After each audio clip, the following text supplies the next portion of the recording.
Écoute, arrête le massacre, ça va mal finir. Abandonne tes rêves d'empereur. François, occupe-toi de ton peuple. Redeviens le frère que j'aime. Je ne suis pas ton frère. Je suis ton roi. Je ne supporte plus que tout le monde me dise quoi faire. Je ne fais pas assez peur. Je vais attaquer Charles Quint en Italie et l'humilier.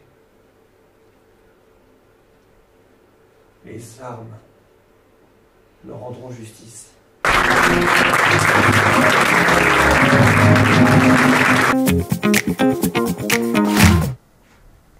Alors, moi je suis Corentin Calmet et dans la pièce j'interprète Charles Quint et le rôle de l'abbé. Fanette Junio Martin, je suis comédienne et dans la pièce je joue Marguerite de Navarre, Marie Tudor, Léonard de Vinci et Anne de Pissoleu. Bonjour, je m'appelle Anaïs Alric, je joue la mère de François Ier, Louise de Savoie. Je joue également Henri VIII, le roi d'Angleterre, Jacques Cartier, l'explorateur, et Peperona, une paysanne italienne. Bonjour, je suis Alain Perron, j'ai coécrit cette pièce avec Rémi Mazuel, et quand Corentin ne le fait pas, je joue parfois Charles Quint et l'abbé. Bonjour, je m'appelle Rémi Mazuel, j'ai coécrit cette pièce avec Alain Perron, commis en scène avec lui, et dans la pièce je joue François Ier. Parfait. Et la pièce s'appelle L'incroyable épopée de François Ier. Pour votre prochain château, c'est un escalier. Une double hélice. C'est un petit peu complexe, ma imaginez. Una persona entra par ici, l'autre par là, et elle monte, ma elle ne se rejoignent jamais.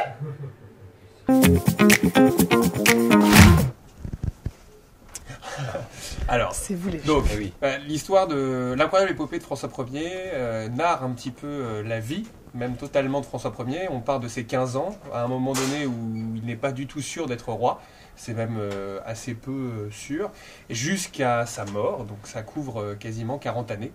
Et avec Alain, on souhaitait que ce soit une pièce très dynamique, où on rencontre un petit peu les grands personnages de cette époque, que ça soit Léonard de Vinci au début de son règne, mais aussi les deux femmes qui ont forgé sa vie, sa mère, Louise de Savoie, sa sœur, Marguerite de Navarre, et enfin aussi des grands explorateurs comme Jacques Cartier, son grand ennemi, Charles Quint, qui était lui l'empereur à l'époque, empire que François Ier voulait briguer mais qu'il n'a pas réussi à obtenir.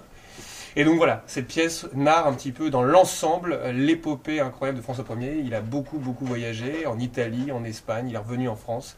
Il s'est battu, il n'a pas toujours gagné, mais par contre il s'est battu, il a essayé.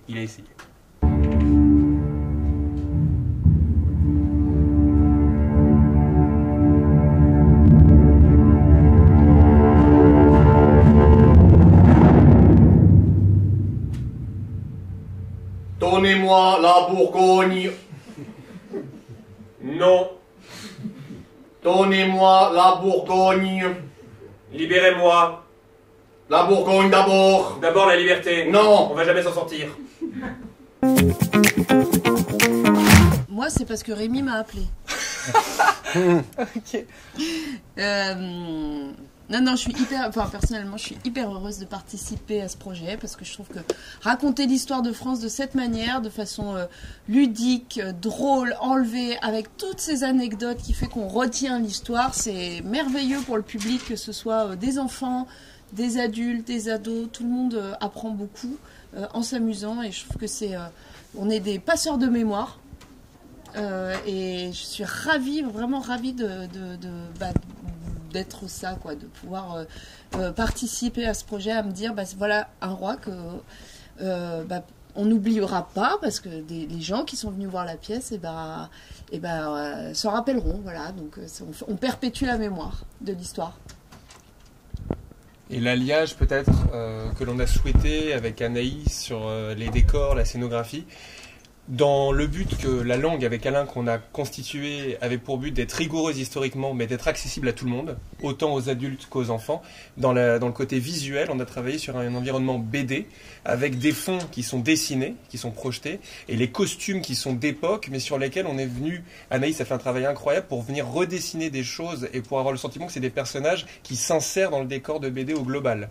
Et ça permet en fait à tout le monde d'avoir des codes visuels extrêmement vifs, extrêmement joyeux, et qui soutiennent le rythme burlesque et de comédie qu'on a souhaité.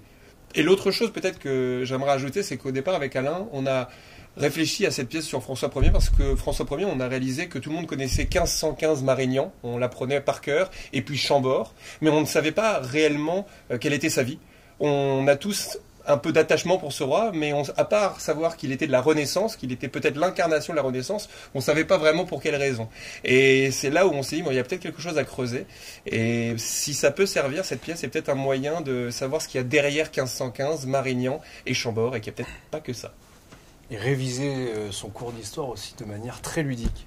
Parce que quand Rémi et Alain, personnellement, m'ont proposé la pièce, moi, ça remontait au lycée, tout ça, François Ier, tout ça. Et là, vraiment, le fait d'utiliser la BD, qui est un support qui plaît aux grands, aux personnes âgées, aux très jeunes, je me suis dit, mais c'est super, quoi. On va réussir à faire un maximum, à essayer de toucher un maximum de personnes. Et c'est très ludique et c'est très appréciable de travailler dans ces conditions et avec cette équipe merveilleuse. C'est vrai qu'on a la chance d'avoir une équipe extraordinaire. Ouais. Et du coup, comme on s'amuse en jouant vraiment chaque soir quand on se retrouve, bah, je pense que ça se sent. Et voilà. Et en plus, c'est vrai que c'est vraiment une comédie. Donc du coup, ça permet au public d'apprendre, mais vraiment en s'amusant.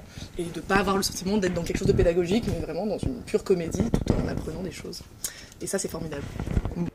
Je vous enverrai quelques tonneaux d'Espagne. C'est gentil, mais votre gros rouge, c'est pas du Saint-Émilion.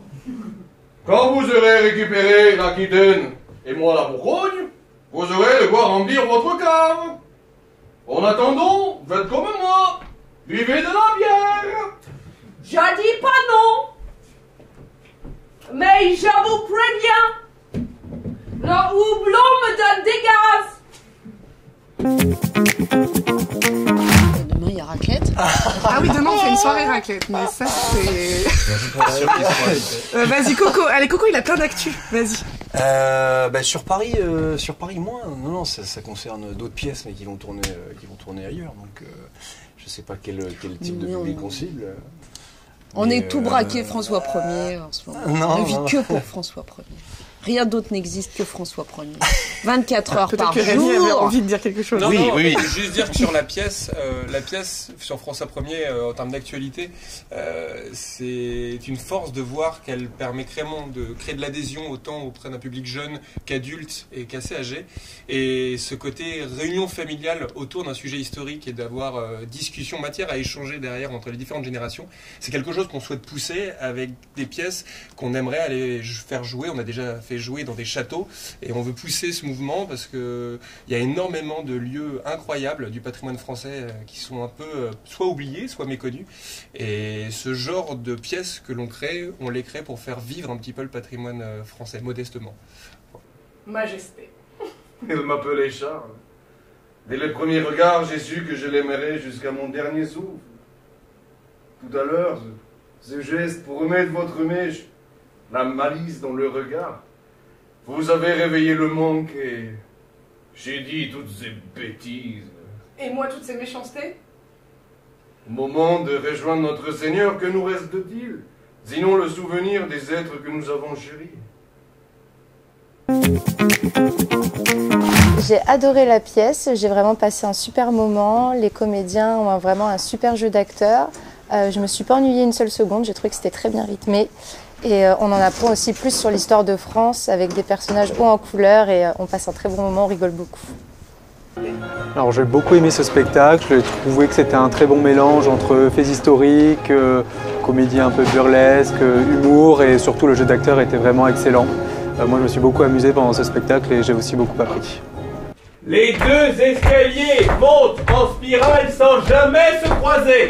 Sire! Quartier, vous êtes où? Dans l'escalier! Lequel? Je vous entends, mais je ne vous vois pas! Vous êtes passé par l'entrée sud! plaît-il? Restez où vous êtes! D'accord, j'arrive! Travailler. Ouais, faire. Juste Faire, travailler faire. et faire, ouais. Faire. Agir et travailler. Ouais. Et bosser.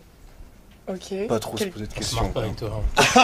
Non, moi je dirais, je m'en fous, c'est pas de moi, c'est des mots de Mnouchkine, mais qui dit toujours soyez joyeux et confiants. Je pense que c'est deux très bons mots. Ouais. En travaillant, hein. En travaillant, bien sûr. Oui. Surtout. Et hein. ne vous arrêtez pas au premier échec. Ouais. Ah non. Parce qu'il va y en avoir. Hein. Ah oui. Ni au second, ni au troisième, ni au 57e. Mais restez joyeux et confiants, s'il vous plaît. Vraiment. Ouais, c'est ça. Faut rien lâcher. On apprend tout le temps. Je pense. Il faut bosser, quoi. Bah oui. Faut être un hargneux, quoi. Allez, au boulot, quoi. Mais oui, ça bosse, ça bosse. Mais en même temps, venez pas trop tôt, ça nous laisse de la place encore. Oui, c'est Quel ça. enfer. C'est ça. Faut Alain, pas tu veux que pas ce dire un soit truc un peu plus intelligent? Non, c'est bon. Ok.